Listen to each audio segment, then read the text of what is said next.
Next up, we have the strategist, starting with Adam.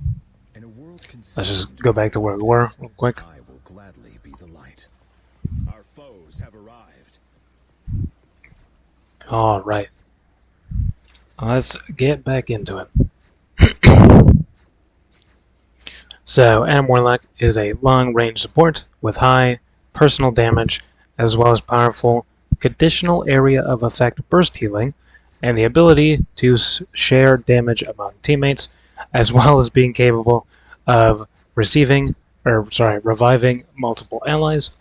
So, his passive, Regenerative Cocoon, allows Adam Warlock to respawn from a cocoon in a chosen spot instead of at the spawn room, basically.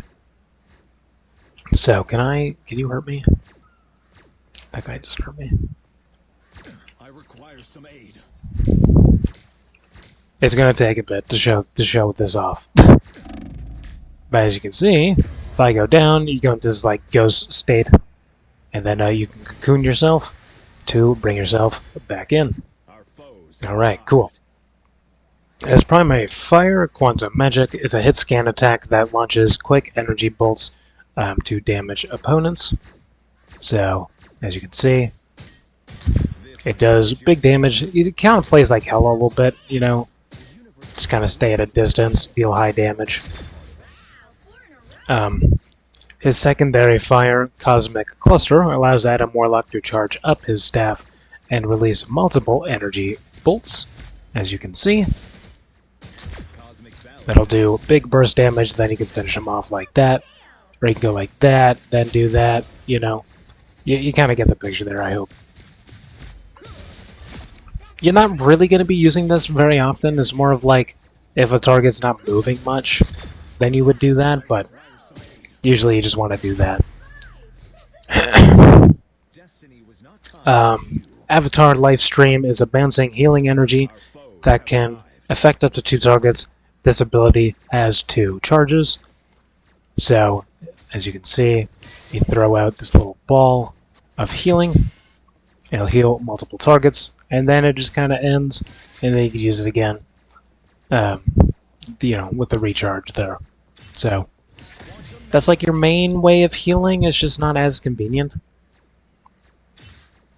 Soul Bond creates a link between Adam Warlock and all nearby characters, causing them to share and distribute all damage taken across the bond, which is going to be this one here. As you can see, you're all linked together.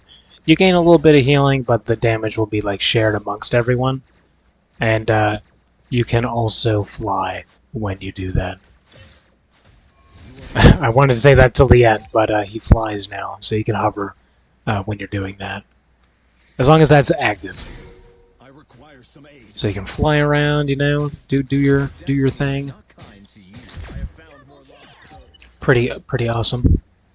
And his ultimate ability, his ultimate ability, Chimeric Revival, creates a quantum zone that automatically revives any fallen ally that are within the zone's radius.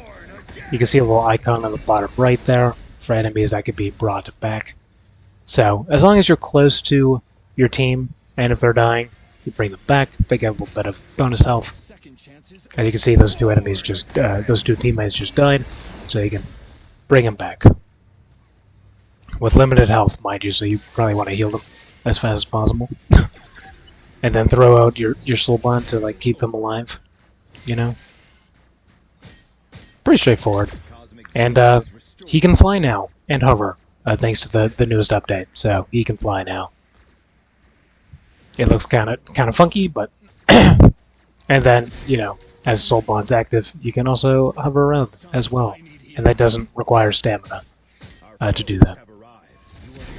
You just have to keep that active to be able to fly around. And yeah, that's Adam. I don't use Adam.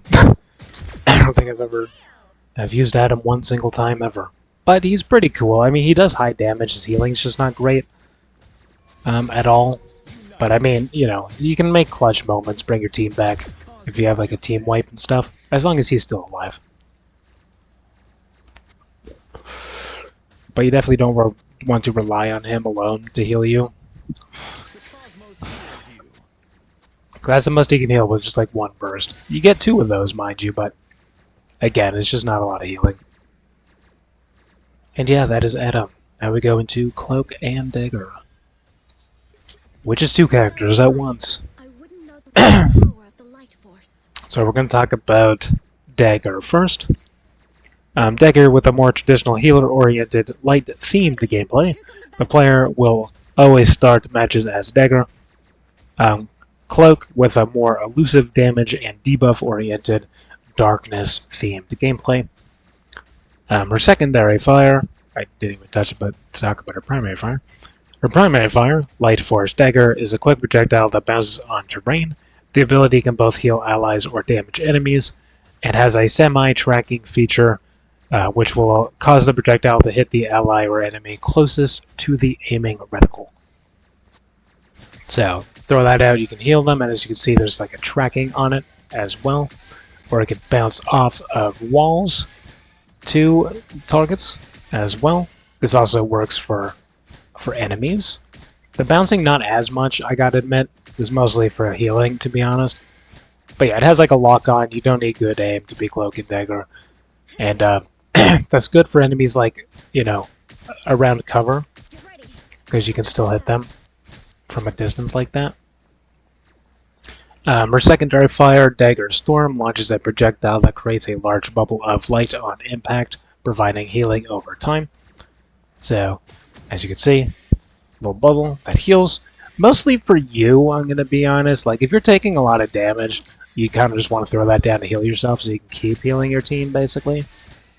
It's kind of the way you want to use that. You can use it to protect your team, obviously, but usually it's going to be used on you. Light Explosion creates a bright white rectangular spell field that advances in a straight line along the casting path, healing all allies caught by it. This ability also provides a 15% health bonus from all sources for 4 seconds while healing allies, which is going to be that wall right there. They just died, so it's going to take a second. As you can see, you can shoot it through your team to heal them up. Do a little bit of burst healing on them. And they will gain more healing as well. So if someone's like about to die, you want to throw that out and then heal them as fast as possible. Throw that out and heal them as fast as possible. And then once the white like outline goes away, that's how you know this is not active anymore. And then Shadow Embrace allows Dagger to switch into Cloak, as you can see. And their ultimate, Eternal Bond, has both Cloak and Dagger perform 4 rapid spinning dashes along the ground, leaving a persistent energy that simultaneously heals allies and damages enemies that step into it. So you just do that, and it creates like a trail on the ground, as you can see, that will heal allies and damage enemies, which is pretty good. And then Cloak's primary fire, Dark Force Cloak, is a channeled energy beam that deals high continuous damage. So, just like that, just use this beam. It has pretty long range, too. That is the max distance there. Secondary fire, Dark Teleportation, creates a large energy field around Cloak that temporarily phases him and all nearby allies, making them invisible to enemies and immune to all damage and ground control effects. Cloak and his allies also gain a movement speed boost while within the energy field. So let's say like Iron Man's about to ult or something, you can like do this, protect your team, and it will help your team go invisible. I can't show that because it doesn't work for them. But yeah, you know, if you're about to die, just do this, get out of dodge, basically. You can use it on your teammates too, keep them alive as well. And then Terror Cape, which visually appears similar to Dagger's Veil of Light Force, creates a dark purple rectangular spell field that advances in a straight line along the casting path, obstructing enemy vision.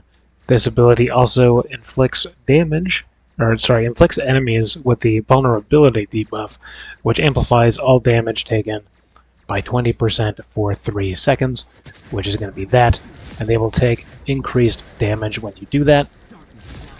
So if your team is with you, you basically want to throw that in so your team does more damage, especially if you're like brawling with your team. That's a good way to get more damage. It does not heal though, just be aware of that. So you could like switch heal and then like blind them basically. Or you could do like double healing.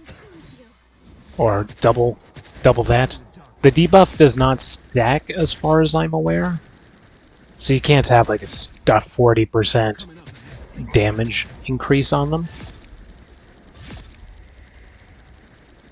But just like with the daggers version, there is going to be like an outline on them, so you know it's active.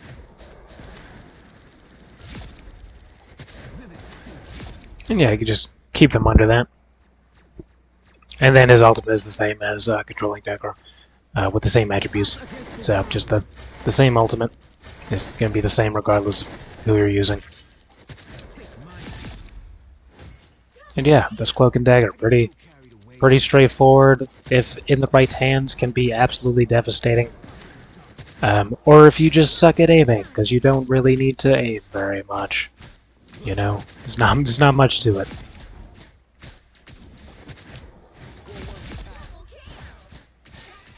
And yeah, that is Cloak and Dagger. Next up is Deadpool. Again. Honestly, I'm just here for the chimichangas. Again, gonna be kind of hard to explain, but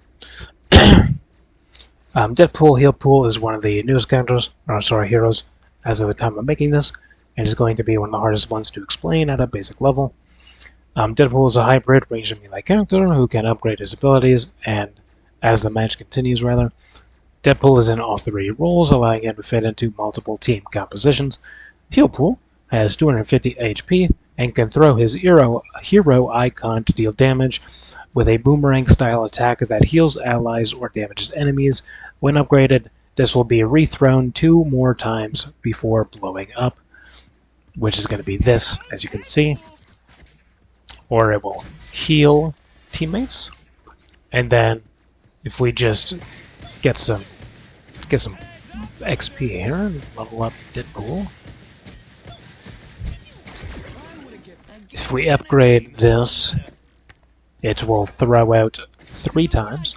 So 1, 2, and then 3, and then it'll blow up. And then this also works for healing your team as well. As you can see, the explosion does a little bit of healing as well. Deadpool has 2 passives, the same passives from Tankpool. Passive 1, Healing Factor, provides Deadpool with passive healing. If he is out of combat for a short time, he can also survive most ultimates at very low HP, enabling him to flee from combat or set up a quick play if he is not damaged directly after. This will have a longer cooldown, however. And Passive 2, Maximum Flare. Deadpool gains style points for healing and damaging and performing combos. This charges up his ultimate that will go on a cooldown after being used, making it a unique ultimate that doesn't have the standard gauge, allowing him to build his ultimate quickly and using it multiple times in a fight. However, if he is taken out, he will lose all charge progress and start at the lowest level again, requiring him to stay alive to gain ult charge. And again, if his passives weren't confusing enough, Deadpool has 2 ultimates, depending on which weapon you are using. At the time of writing this, Heal Pool should be using his sword ultimate more often than not to give him a healing circle around him, which gets stronger with a jackpot. But his pistol ultimate also does healing each time the target misses a shot. So we'll go ahead and show the pistol ultimate here. As you can see, you get the circle around you that will do healing each time the enemy misses a shot, basically. Or you can play your swords, and this will give you that circle around you of healing. And then if you can complete your challenge, this will basically be amplified to keep everyone alive. So you definitely want to be using that more. His pistol ultimate, used on a single target, that damage if they miss a shot, as well as damage over time if it's upgraded, while also granting bonus health and healing over time. And his sword ultimate starts a minigame that grants a speed boost and healing over time and recharges his sword dash and grants him bonus health. If you finish the minigame, his ultimate gets stronger and lasts longer and refreshes his healing passive. And to end it off, the explanation at a basic level, Deadpool gains XP from illuminations, healing, and taking pictures or on final hit targets that he uses to upgrade his abilities. The XP gained carries over for all Deadpool roles. This is just the basic rundown, so I won't talk about which upgrades to get first in the Bronze and Platinum section. But yeah, these are the upgrades you can get. For some reason, I never talked about his right bumper, which is just like a healing circle. I don't know why I didn't talk about that. My bad. I didn't talk about that on Deadpool either, where he shoots faster. Oops. Alright, next up is Gambit. Gonna have to play X-Men and Team if I want to win this one. Alright. Losing my voice. We're like halfway done. Gambit is an agile resource-based support that can match damage output with healing output, utility, and debuffs. In turn, for longer cooldowns, he can support his team by destroying enemy positioning and increase survival through cleansing and negative effects. His kit revolves around his Sleight of Hand resource, which can be consumed to grant temporary passive bonuses, as well as combined with different card inputs to activate empowerment abilities. Sounds confusing, I know. His primary fire, kinetic cards, throws a short spread of 3 projectiles that explode on contact, dealing damage while healing allies. As you can see, that'll heal allies and damage enemies. His secondary fire, Bayou Bash, creates a burst of energy in front of Gambit that damages enemies and heals allies within the blast radius. This attack can also self-heal, so that's going to be your little slam down that'll heal enemies, or heal teammates rather, and damage enemies, and then if you take damage, you can use it to heal yourself as well. As you can see. Just kind of keep them alive forever. And then Cajun Charge is a basic short distance dash forward that briefly enables big easy impact when using Bayou Bash immediately after the dash. So as you can see, you can dash around in any direction that you so choose. But then if you use your slam after dashing, you'll do this little spin that will deal damage, but also heal allies as well.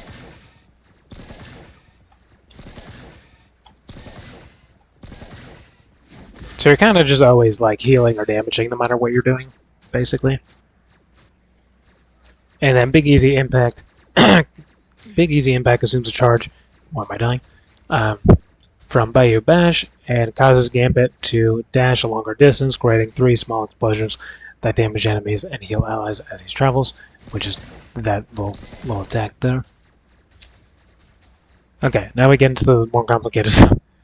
Healing Hearts consumes a stack of Sleight of Hand to grant healing over time to self for 6 seconds, and enables either Bridge Boost, which is a flush, or Purifying Pickup, which is a raise at the cost of another stack. Which is going to be this. This is you pulling out that deck, and then you have those two abilities you can use. So, Bridge Boost is great for healing sustain, while Purifying Pickup is an extremely powerful counter to stuns and debuffs.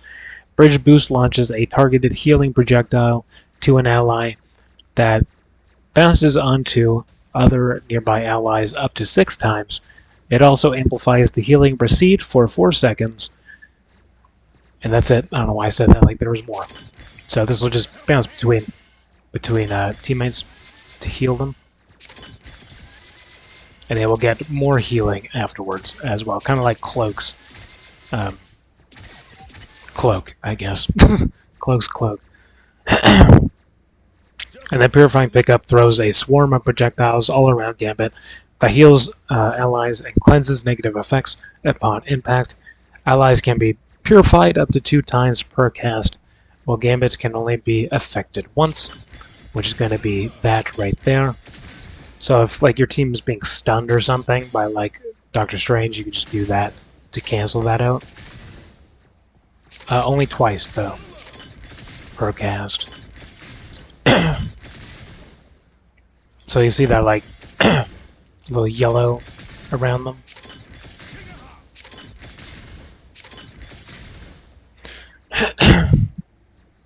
Then he has the other deck, which is the Breaking Spades. Consumes a stack of Sleight of Hand to grant a damage boost to self for 6 damage, and enables either Explosive Trick, which is a flush, or a Binding Barrage, which is a raise at the cost of another stack. So it's going to be this little dark one there. You do more damage. You don't do more healing, though. Neither with this deck, the hard deck, you also don't get like bonus healing for that, which some people seem to not really know about. But yeah, with just having this deck active, you do bonus damage. And then Explosive Trick can be used for its debuffs, while Binding Barrage is great for driving back enemies. Explosive Trick launches an explosive projectile that inflicts healing reduction for 4 seconds upon impact, which is going to be your flush. So that'll basically throw out like an explosion, and they will get reduced healing. They're not getting healed, so I can't show that. And then Binding Barrage throws a spread of a total of 10 explosive projectiles forward that also knock back enemies, and that's going to be your raise, and that'll knock enemies back, as well as just do a big burst of damage in front of you. So you don't need like good aim really for that. And yeah, that's more of to like push enemies further away from you. Usually you just want to throw like your ball down, which is your flush, to deal less healing, basically, so they can't get healed. So you just throw that down. Or you prioritize keeping your teammates alive, or if they get stunned, you can do that, which is your raise. It's kind of complicated, but basically left, you want to use most often, and then right, you want to be using most often. Just kind of get that muscle memory, and you should be good. Right, left. Just remember that. You're going to have to do left, sometimes, and right. Don't get me wrong, but right, left. That's what you want to master that, okay? Trust me, Gambit's like the king of this game right now, so you want to get used to that. And his ultimate, which is like one of the best ultimates in the entire game, and this is why Gambit is always banned. I love Gambit though, now that I'm using him, to be honest, is Raging Royal Flesh can be activated to target Gambit himself and allies within line of sight to summon aces at their position, providing an instant burst of healing and cleansing negative effects upon activation. While the aces are active, targets gain healing over time, 50% increased movement speed, an increase to their jump height. It also deals an additional burst of 20% bonus damage to enemies upon being hit, and allies charge their ultimate 30% faster. This is so extremely powerful and carries games even in high-ranked play. Trust me, this thing is completely insane. It's so busted. And you can still use like your normal abilities when you're in this as well. So, I don't want to talk about metas in this, but if you want to win a lot of games and maybe you have like a duo with somebody, have a Loki. Gambit and Loki carry the entire season right now, okay? Just gonna put that out there. Because the thing with Gambit and Loki is, if Gambit uses his ultimate, this will, help his teammates gain ultimate faster, and if that's a Loki, once your ultimate runs out, Loki can copy your ultimate to use it on you, and now you're getting the boost for your ult charge to get it faster, and then you just keep repeating that over and over until you win, to be honest. So, Yeah, Gambit's correct. He's probably going to be buffed in season, or sorry, nerfed in season 7, just because this game right now is Gambit Rivals. To be honest, Gambit Loki Rivals. If you're not going to play Gambit, ban Loki. I mean, sorry, if you are going to play Gambit but don't have a Loki, make sure you ban Loki, because if the enemy team knows about Gambit Loki, then you're screwed. And if you're going up against another Gambit on the enemy team, you want to wait until they use their ultimate first, so you have the advantage for the next fight. So you kind of have to play around that a little bit. It's kind of whoever uses this ultimate first. If there's 2 Gambits on the playing field, will usually lose the fight, depending on when you use it. But yeah, needless to say, Gambit is a character that you should learn right now if you want to win more games, and just to be cracked at this game, and people will love you. And again, the cards are not as confusing as you think, okay? Left, left, you want to use that the most, and then right, right, and that'll give them reduced healing, okay? Just remember that. If you're getting stunned, then you can do right. If you're in danger, then you can use, you know, but just left, left, right, right. Just remember that, okay? It's not, I can't make it any more easier to understand for you than that. And I feel like I explained a 4-star difficulty hero pretty damn well, so it's just not as complicated as it may seem. Alright, an Invisible Woman is an elusive mid-range support capable of turning invisible while healing and shielding her team and disrupting the enemy. Has slightly higher max health compared to other strategists. Her passive, Covert Advance, automatically turns her invisible if she hasn't attacked or been damaged for 5 seconds. So, as you can see, after 5 seconds or so, we'll go invisible. And now nothing can see us, aside from our team, obviously. And she can also double jump, which automatically turns her invisible as well, unless you were taking damage already. So, if you're getting low on health, you could just like do that and then, you know, jump back, and they can't find you. As long as you haven't taken damage. If they're already damaging you, you're not going to get away from them. Her primary fire, Orb Projection, quickly shoots small energy spheres that deal damage to enemies and heal allies. This ability has piercing properties and will affect all heroes within range. The orb will return to Invisible Woman once reaching maximum distance, dealing damage and healing on the way back. This attack is not affected by damage fall-off. Your range is limited though, you know, not by a lot, mind you, but, you know, like that is like almost too far. That's too far. Your range is pretty crazy, but like there is a limit. But yeah, there's no fall-off at all, so you can keep your maximum distance at all times, no matter what. And it also pierces as well, so it'll go through people, so you can heal and damage at the same time. Her secondary fire, Guardian Shield, creates a medium-sized energy barrier directly in front of the selected ally or herself, healing the ally and slowing enemies in the range of 25%. Guardian Shield has 250 health and has infinite duration until destroyed or reclaimed. If it's reclaimed, the shield health will quickly replenish. If previously damaged, the shield can be reclaimed without breaking her invisibility. Enemies that pass through the shield are slowed by 30%. I know, that's a lot for simply a shield. Okay? But yeah, that's the shield. You can reclaim it, you can protect, you can throw it on yourself as well. And this will block some ultimates and stuff too, like it is just a normal shield, just with less health. And if you recall it before it breaks, it will recharge health quicker. And it will work when you're invisible as well. You know, you can reclaim it and then place it down, go back invisible again. You get the picture, right? You know?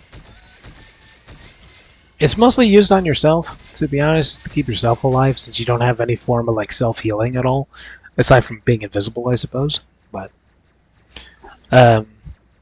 Psionic Vortex is a projectile that creates an energy field that pulls enemies in while dealing continuous damage and slowing them by 50%.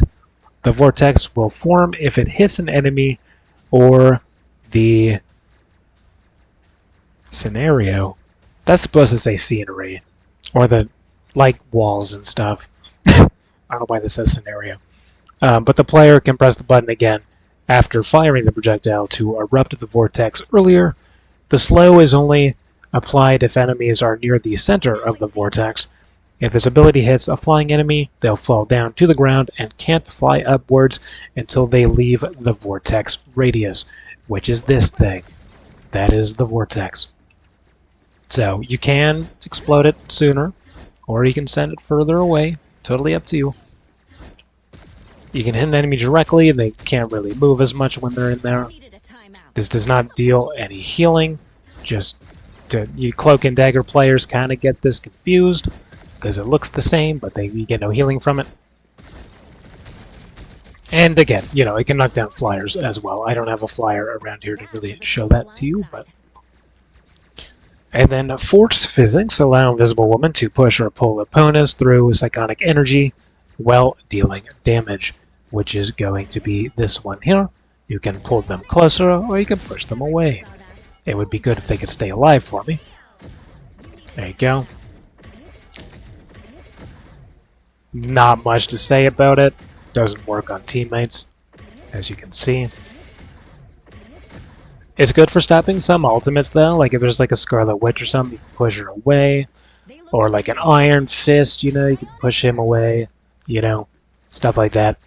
Or if you have like a brawl composition, you can pull the enemies in, you know, bring them closer. It really depends on what you're doing. This is good for like the objectives though.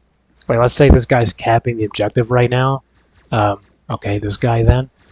You can just push him off the objective if it's like in overtime. Just kind of like keep him away.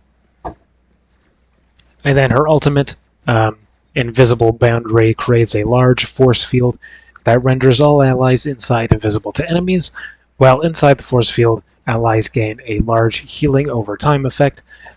Excuse me. Enemies that pass through the field will be slowed by 55% and become invisible to their own teammates that are outside of the force field after images of the enemies can be briefly seen by their own team outside of the force field, which is this thing right here. And that it will heal people over time. And then you're also invisible. I can't literally show that because it doesn't work like that, but you're invisible to the enemies, basically. If I had an enemy Invisible Woman doing that, it'd make more sense, but yeah, that's Invisible Woman in a nutshell. Not much to really much else I can say about it, honestly. She's really good if you know how to use her right, you know? I guess that's true for any character. I feel like any character can be good for the most part. Her healing's good because it has piercing on it. Just remember that this vortex is not healing, okay? This is pure damage. This does no healing. That doesn't heal, okay? If you see this with this in the middle, don't go near it. It does damage. You can pull enemies into it too. Or you can push enemies like, you know, like that. Push them into it, you know? But yeah, that's Invisible Woman. Now we're going on to Mr. Jeff. Everyone's favorite terrorist. in game. He's not really versatile support. Sorry, Jeff the Land Shark is a versatile support with high healing output for both single target and area of effect healing, while also boosting high mobility. A simple to use kit that makes him fit into any team composition. His passive, Oblivious Cuteness, gives him 50% damage reduction against critical hits. So if enemies are headshotting you, you take less damage from that. His primary fire, Joyful Splash, is a continuous, long-range stream of water that heals allies and damages enemies. This ability has infinite range and can hit multiple allies that are in his path. As you can see, this is how you heal most of the time, and you can heal from anywhere. And it does great damage, because like, you can just sit back and just spray this into your team, and just do this. It's really It's really all you have to do as a Jeff, and you'll be getting a lot of eliminations and stuff like that just for spraying them down. It's kind of crazy. It's not like the most healing ever, you know, like enemies might die. Or, sorry, teammates might die if they're getting, like, focused by the enemy, but the fact that it just has infinite range is just super crazy, and you can be literally anywhere and use this. So, try and be, like, as far away as possible when using that, realistically. Because, like, you're going to have, like, the front line, you know, your normal, and then your back line. But then you're going to have, like, the way back line, you know? Like, no one's ever going to go for you because you're just so far away from the fight the entire time. But if someone does go for you, there is no real protection for you. His secondary fire, Aqua Burst, is a projectile that deals damage in a radius, being effective to hit multiple enemies closer together. Direct hits will knock enemies back slightly. So let's just show that off. As you can see, it'll knock them back. I can't really show the burst damage, but like if you hit the floor, you know, you do a little burst of damage around them. So, you know, pretty self-explanatory, not much to really say about it. This does not do healing, by the way, so don't don't think it does, please. Healing Bubble is a spherical projectile that travels in an arc, providing healing over time to allies in a small area around its radius. The ability can be short. What? The ability can be shot. The ability can be shot from long distances and will bounce once when hitting walls or ceilings, allowing Jeff's healing to reach allies out of his line of sight. The bubbles persist on the map for 180 seconds until it is picked up, even if Jeff is KO'd. Up to 3 bubbles can be placed on the map at once.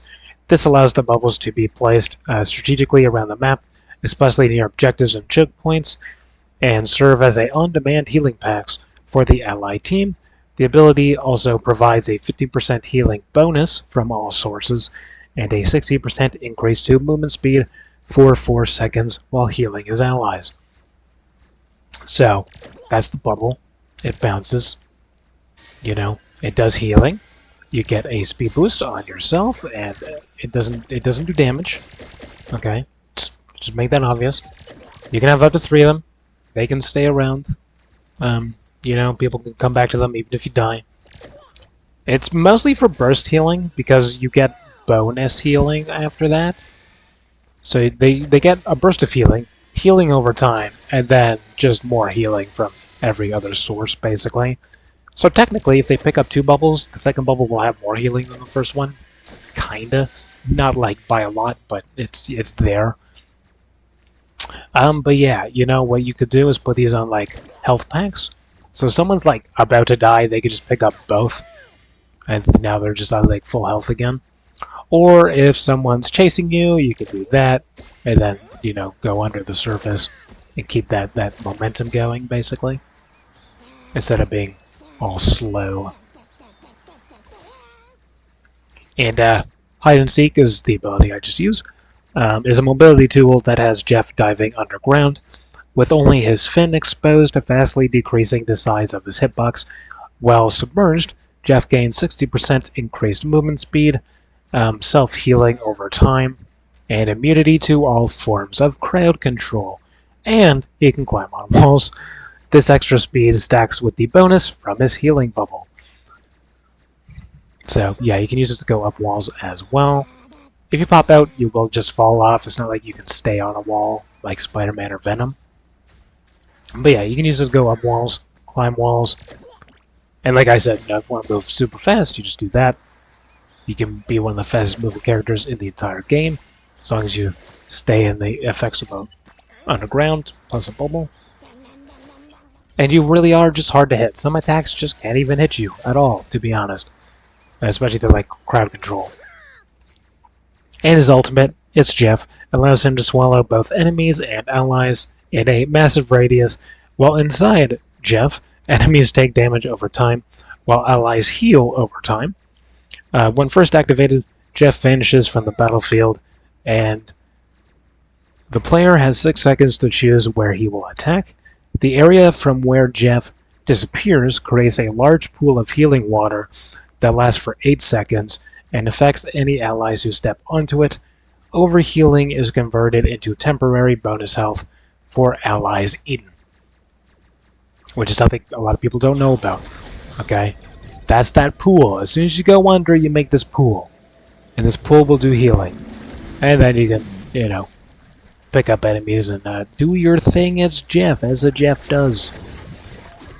That's just Jeff shit, That is why everyone hates him. Because he can just kidnap your entire team. And there's nothing they can really do about it. Or throw you off the map, but I am not close enough to do that. It's more about this healing pool that what people need to pay attention to is that. Because that creates the healing. And I feel like a lot of people just look at that and they're like, okay, the ground's blue now, But yeah, that's Jeff. Everyone hates him because of this. And like I said, you can heal teammates as well if they're in here. I don't really have a way to show that, but yeah. A lot of people that are Jeff, they will just pick you up and be like, oh, I have teammates, and they just put you back into the middle of the fight instead of, picking you up. Looking at, your ally bars there, but like waiting a few seconds, They're like, they're not gonna die immediately. You should heal them up first for a few seconds and then spit them out. And don't spit them directly into the enemy either. I hate that. Jeff players that do that, you're the worst, okay? If you literally save me from like an ultimate or something and then you spit me at the enemies, dude, like what are we doing, Why are we doing that? But yeah, that's Jeff. It's not hard to be a Jeff, and Jeff can be good all the time. Even in like top 500, Jeff can be good. He's not like the best at what he does, but if utilized properly, he can be pretty unstoppable. And you can just, kidnap the person that's doing really good on the enemy team and just make sure they're never fighting ever.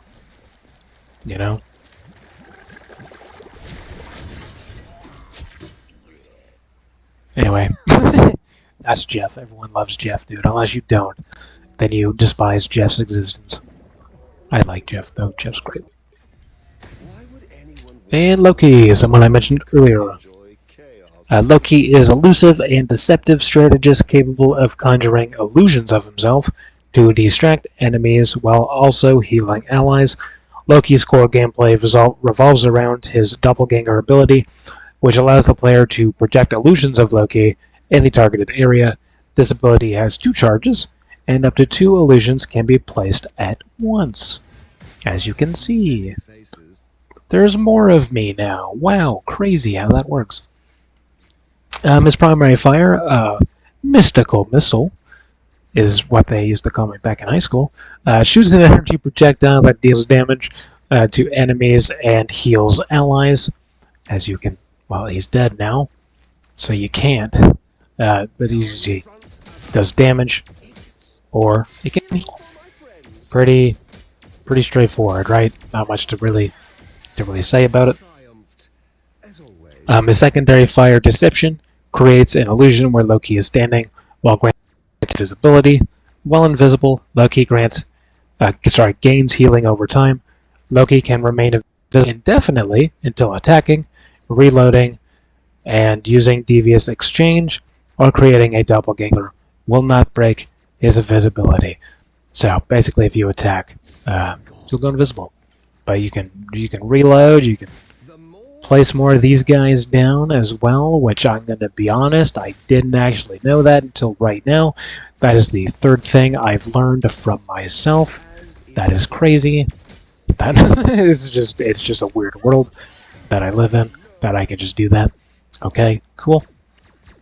Loki's melee, which is this, is a backstab. Has him pulling a knife and performing a quick thrust. It is unique as it'll deal extra damage if he hits an enemy from behind. It's the only melee to do that. So as you can see, that is the normal damage, but then if you hit him from the front, it does like a little less. It's not great. It's not like it's double the damage, basically. Double of a small amount, you know.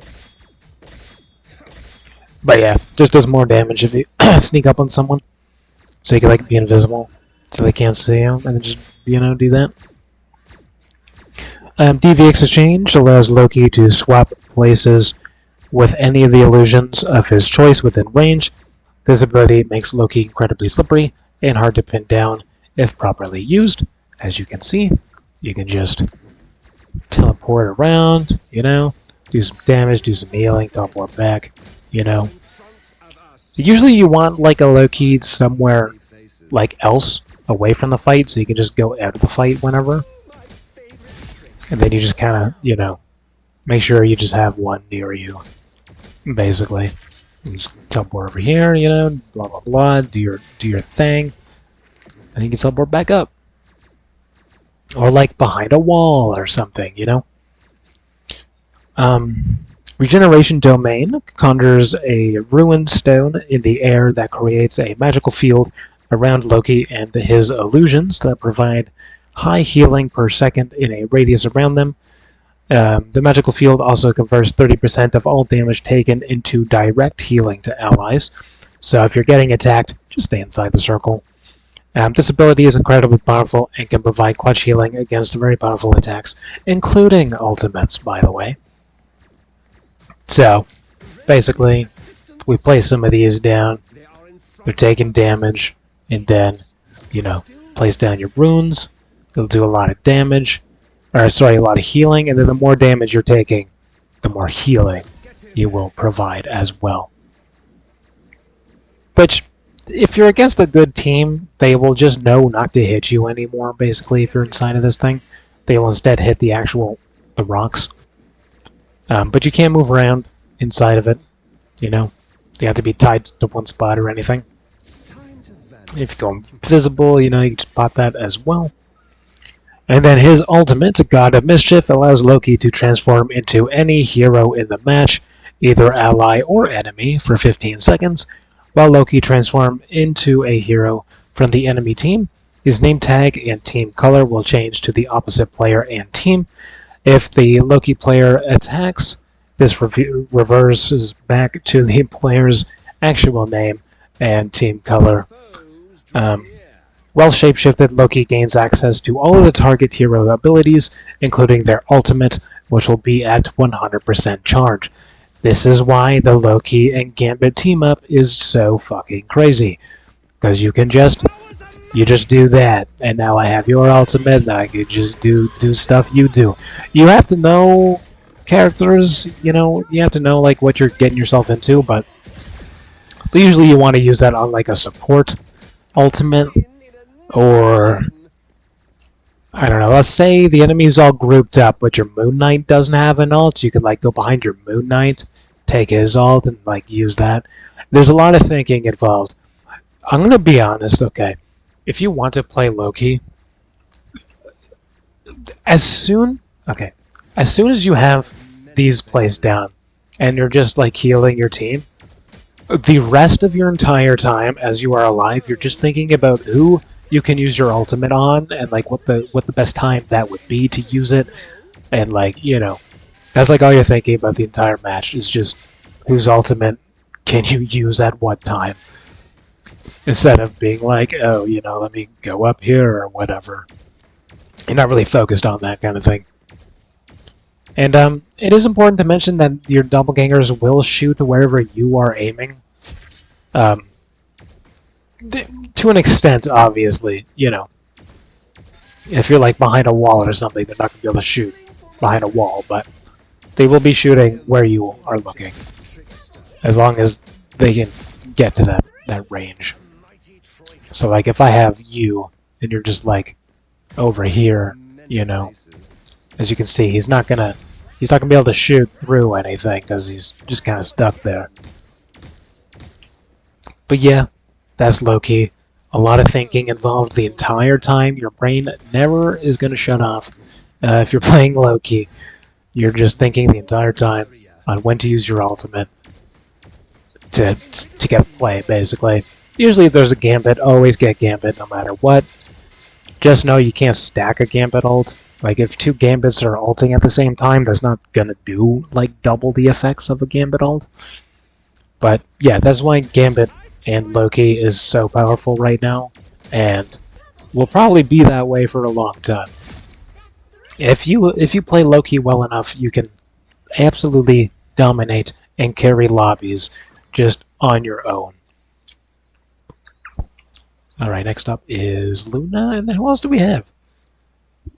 Oh, Ultron, Rocket, Mantis. And then I think that's it. We're almost done. Superpowers are amazing. We're almost done here. The ice effects look great on stage. We're over halfway. We're at the halfway point through this entire thing. Again, Chapter 6, the chapter we're in right now, is going to be the longest. We still have to go through DPS and everything to talk about the basics. And then Chapter 7 is just some notes of mention, and then that really cool thing I talked about at the start to help get your settings basically perfect, because my shit is perfect now. Anyway, Luna is a long-range strategist with with high healing output, capable of enhancing those abilities and having access to a powerful area of effect, Restoration.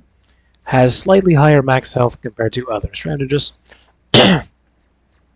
Luna Snow is the only strategist in the game with two key passives. I need to stop slurring shit together. Cryo Heart grants her a small heal over time for 3 seconds whenever she casts Ice Hearts or Absolute Zero. And then Smoothgate grants Luna Snow 60% increased movement speed and grants her a 100% increased jump height after she moves forward for 0.5 seconds. So as you can see, you can skate around, you get back to the fight faster. You have big jump as well. Pretty straightforward. And then if you use your abilities, you gain healing over time, basically. Her primary fire, Light and Dark Ice, shoots 3 frost shards per round that deal damage to enemies and heal allies. As you can see. Whoops. As you can see.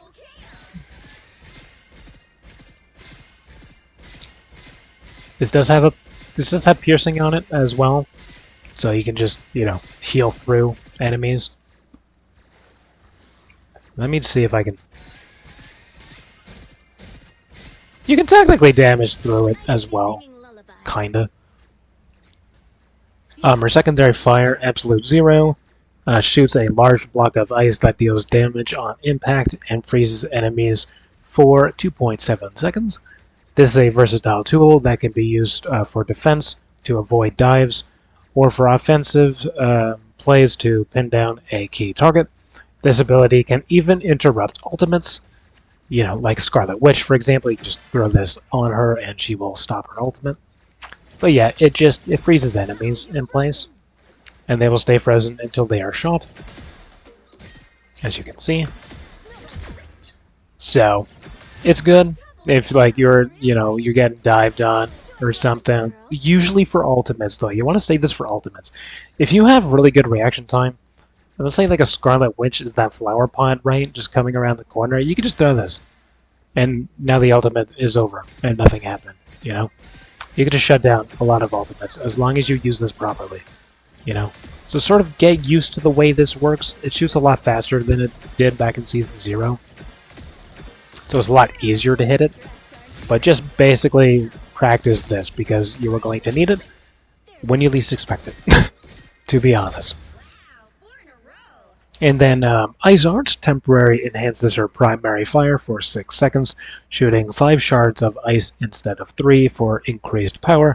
These projectiles have piercing properties, able to both damage enemies and heal allies caught in the straight line trajectory, which is this.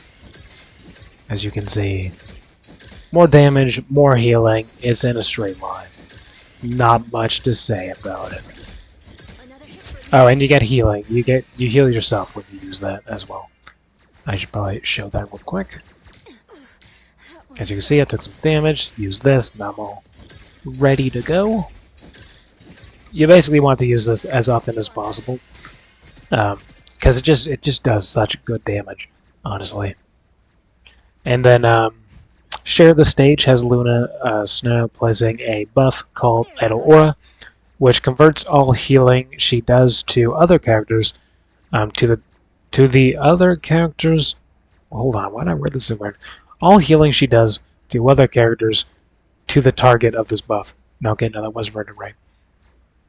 So if Luna Snow directly heals the target with Idle Aura, they gain 30% increased healing from her abilities.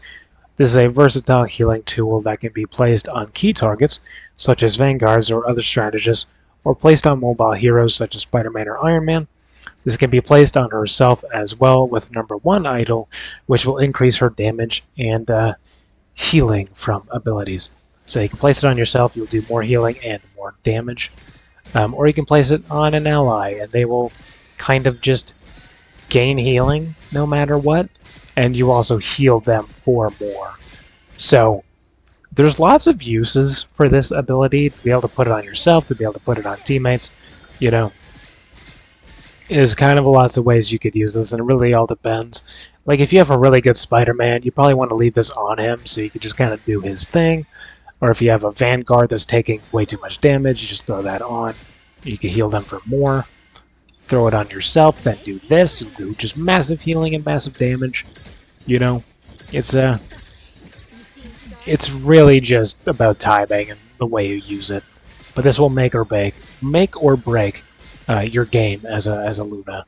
You got to use that ability properly. And then her ultimate, Fate of Both Worlds, has Luna Snow begin dancing, while providing one of 2 different effects that can be toggled: healing or damage boost. This ability lasts for 10 seconds and affects all allies within the radius around her, which is this. As you can see, there's a radius. It will heal people, or you can do more damage. I can't really show that.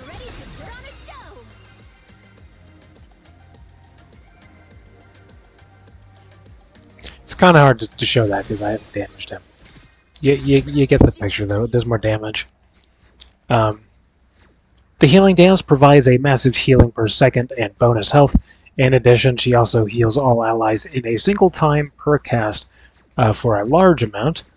This is the most powerful healing ability in the game, being a clutch in moments where the team is getting bombarded by enemy fire. It can change the course of the battle, being especially useful to contest objectives, since her entire team will be very hard to take down, even with focused fire. And then the damage boost provides 40% increased damage from all sources, and Luna Snow also gains 40% increased movement speed during the dance as well. And then Luna Snow also becomes immune to all forms of crowd control while dancing. So, again, this is very much of, what are you looking to do at the time? Are you looking for damage? Are you looking for healing? Are you looking to just spam the shit out of it? It's much like your Snowflake, you know. It's all about when you need to be using it properly. Something I'm not going to be able to teach you in this lesson specifically, because this is just the basics. But just understand that, like, the Snowflake and the Ultimate are very important, and it's just going to take some getting used to. And your second last, I think? We're almost at the end here for our supports. We still have to go through DPS as well. I'm losing my voice. We're almost done. Almost there. Now, Mantis is a long-range support with high sustained healing, capable of also providing buffs to herself and her allies. On top of high personal damage output, Mantis' core gameplay revolves around her life orb mechanic, which fuels her heals and buffs. She has access to a maximum of 4 life orbs, with 1 being regenerated every 3 seconds. Her passive, Nature's Favor, provides Mantis with 40% increased movement speed whenever she is not damaged for 3 seconds. In addition, whenever Mantis consumes life orbs, she also gains a self-heal over time for 8 seconds. Her primary fire, Life Energy Blast, launches a fast-moving thorn projectile to deal damage. This ability is not affected by damage fall-off. Landing critical hits with this ability instantly generates 1 life orb. And this does not do healing. This is just pure damage, by the way. So, this attack is weird, though. I mentioned this in the settings part, but as you can see, my crosshair is not on the enemy, and that's a headshot, right? But if I aim it on the enemy, that's a headshot. If I aim it over here, that's not a headshot. You know? You can kind of see the way the aim's weird. That's why I mentioned the crosshairs are going to be super important. Because if you just aim this, like this left section at their head, it will basically always be a critical hit versus just doing it normally. The accuracy has gotten a bit better over time. Like they have done a little bit of something to change it, but usually you just want to aim towards that left side. When you're like up close, like more up close, it's hard to talk about. It's just a really weird aim mechanic that I mentioned. Her secondary fire healing flower places a heal over time effect on her targeted ally to last for 8 seconds. Upon casting, the target also gains an instant health of 55, or sorry, instant heal of 55 health. This ability consumes 1 life orb, so as you can see, that'll do healing over time, and it shows up on the right. And then allied Inspiration grants a 12% damage boost on her targeted ally, which lasts for 8 seconds. This ability consumes 1 life orb, so this will, be the Inspire. They deal bonus damage. And then you can also have both of them on at once, so you can have healing and damage output on, one person. And yeah, that's her main shtick. Natural Anger grants Mantis a 12% damage boost that lasts for 8 seconds. This ability consumes 1 life orb, which can be this. You get a damage boost. Which is great. Mantis is kind of a little overpowered sometimes. Spore Slumber has Mantis lobbing a projectile that explodes in an AoE, putting one opponent caught within it to sleep. It deals 10 damage and creates an illusion behind her. Behind her target that could be shot by the enemy team to wake the target up. Enemies hit by the ability will be stunned for 3.5 seconds or until they take damage. Kind of like Luna Snow's Snowball. You just put the enemy to sleep, and if they shoot that, then they'll wake up, basically. And now it is important to mention that once you immediately throw it down, you can hit the enemy and they won't wake up. But it has to be like instant, as soon as you throw it down. Because if you wait, they'll wake up. But if you use it, sorry, I'm messing this up here. If you use it and then hit, like quickly, without them dying, this is hard to show off. Throw it, sleep, hit, and they will still be stunned. Just keep that in mind. It's a good combo to get used to, because if you hit them twice, they're going to wake up. So you can do a little burst of damage on them, if you time it properly. Like that. And then her ultimate, Soul Regenerous, right? Yeah. Has Mantis enveloped by an aura that provides healing over time and increased movement speed. This ability lasts for 8 seconds. And affects all allies within the radius around her, as well as Mantis herself. In addition, she also heals all allies in range of the ability for 200 health upon use. If her allies are at full health, 70% of the excess healing is converted into bonus health until the ultimate is over. The over-healing can only give each player up to 100 extra health. Mantis also benefits from the speed boost, healing, and over-health, making her much harder to take down. As you can see here.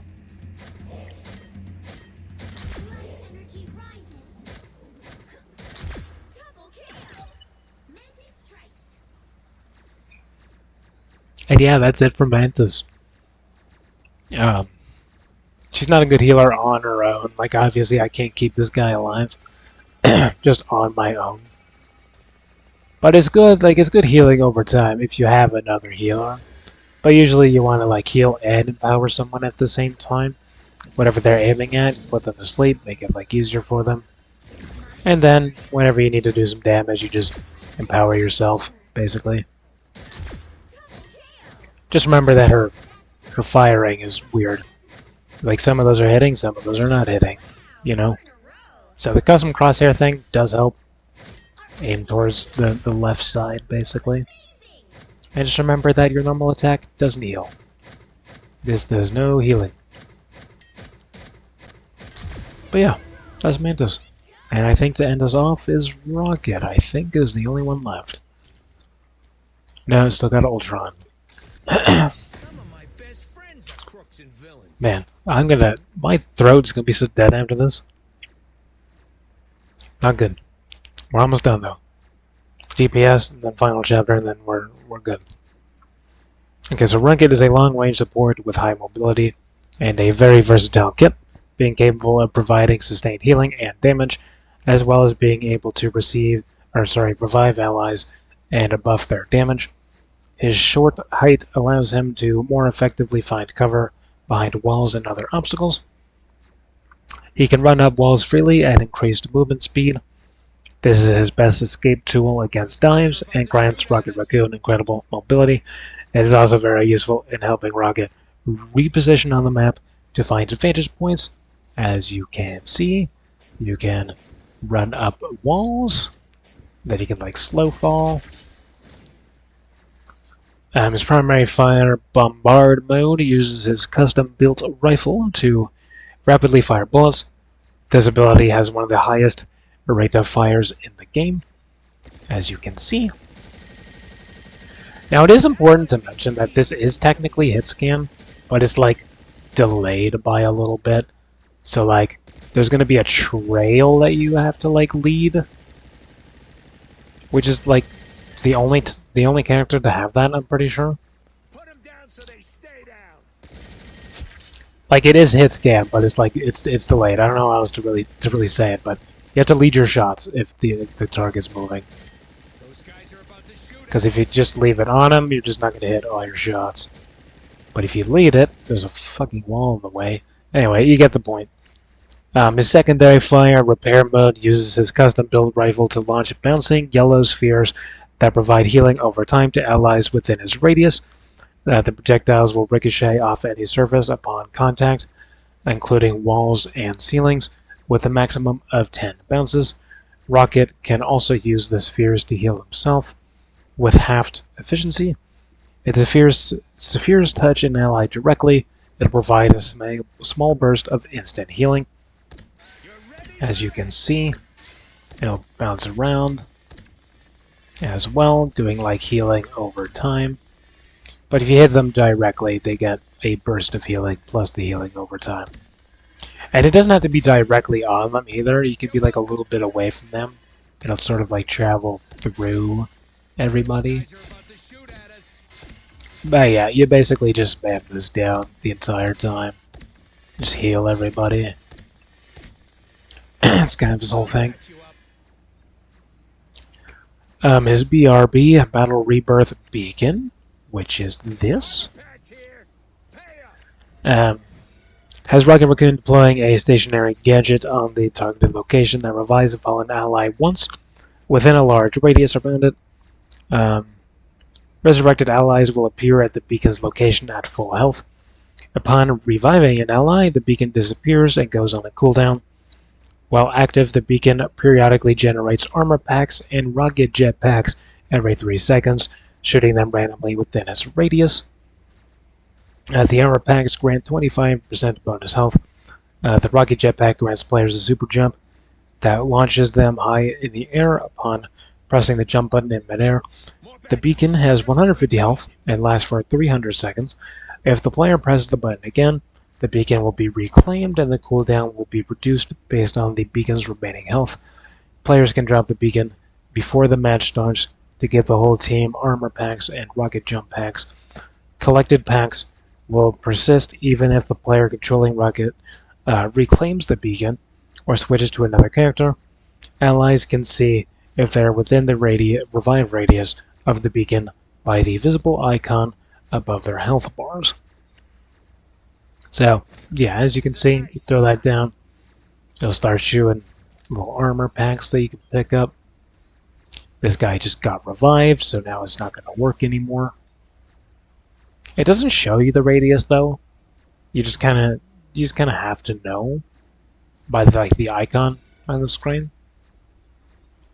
And it also shoots jump boost packs that I'm trying to show if they would allow me to.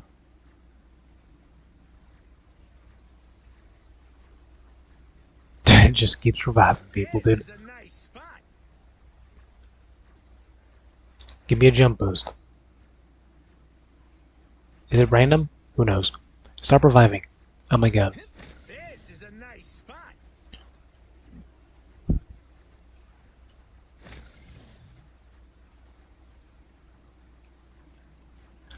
I don't think it's gonna let me show it. You might just have to figure that out on your own. Yeah, you're gonna have to figure that out on your own because I can't show that. But yeah.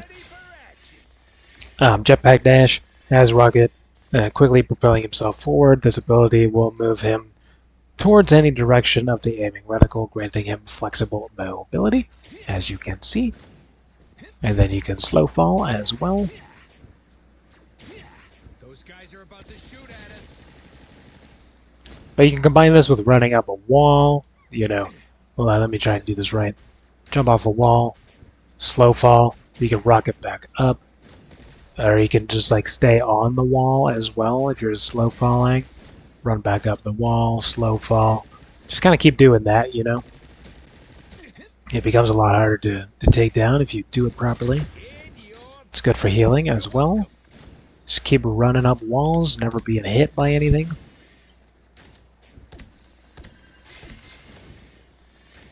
So just try and get into that sort of mentality that you can just sort of just kind of do that, you know.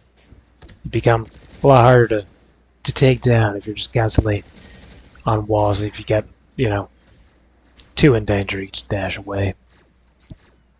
And then his ultimate Sia, Cosmic Yarn Amplifier, has Rocket deploy a stationary gadget that grants a 25% damage boost and 100% bonus health.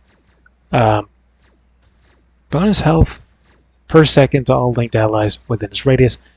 The Amplifier has 800 health and lasts for 12 seconds. The bonus health has a cap of 150. Players can track if they are within the effect's radius by the visible energy thread connecting them to the amplifier. As you can see, just place that down. It'll do healing and increase damage. And you can heal as well when you're in this. And it's just great. It's a good time. It's a good time. And lastly, we have Ultron. So Ultron is a long-range support with high damage output and capable of flying, as well providing passive healing in an area for his allies. Continuous free flight, granting him a high ground advantage to strike his foes, while simultaneously aiding the team. His primary fire is a hit scan attack with high rate of fire that deals continuous damage per round and a burst of energy at the end, as you can see. So you could just like do a little bit of damage, but if you stay on target, it does a lot. You cannot do headshots with this, and this does not heal. Okay, this does not heal. Imperative Patch summons a drone on a targeted ally that provides healing over time to them and all allies within the displayed radius. Players can track how many allies are being healed by the number next to the icon that appears at the ally being followed by the drone, as well as the visible radius of the drone effect, which is also visible to other teammates. This ability has no cooldown nor duration and can be swapped freely between allies. The drone cannot be targeted by enemies and it cannot be destroyed. The players assigned with the drone receive higher healing per second. as well. So it'll heal them over time, kind of like Mantis, but they also get healing, or like more healing as well. And it will heal all everyone within this radius, including yourself as well. So you kind of want to stay within your little bubble the entire time, essentially.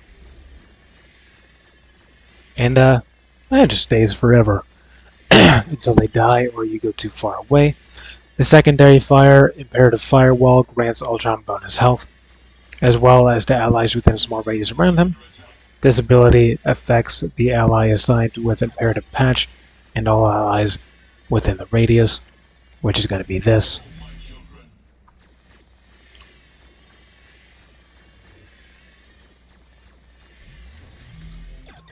So, literally just more health, basically. Dynamic Flight causes Ultron to perform a quick dash in the selected direction, and he gains a 40% movement speed for 8 seconds. This gives Ultron a great reposition or disengage tool to avoid fire or divers. So, as you can see, you move a little bit faster, you can dodge around, you know, kind of do your thing. It's nothing too special.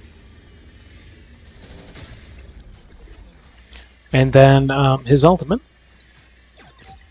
Rage of Ultron, summons various Ultron drones that bombard alongside Ultron for 9 seconds in a small area. This ability simultaneously deals damage to enemies and heals allies.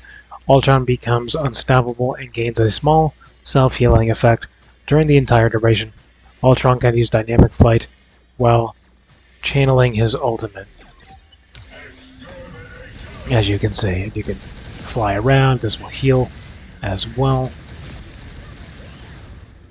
It's just pretty overpowered, honestly, so you use it to dash, and you just do a lot of damage or a lot of healing, basically. And I feel like most people don't know about the healing, I'm going to be honest with you. Most people probably don't know that this heals. Because I've never seen an Ultron ever use this on my team. Just like aiming it at the team. And with that out of the way, that is going to be it for the strategy.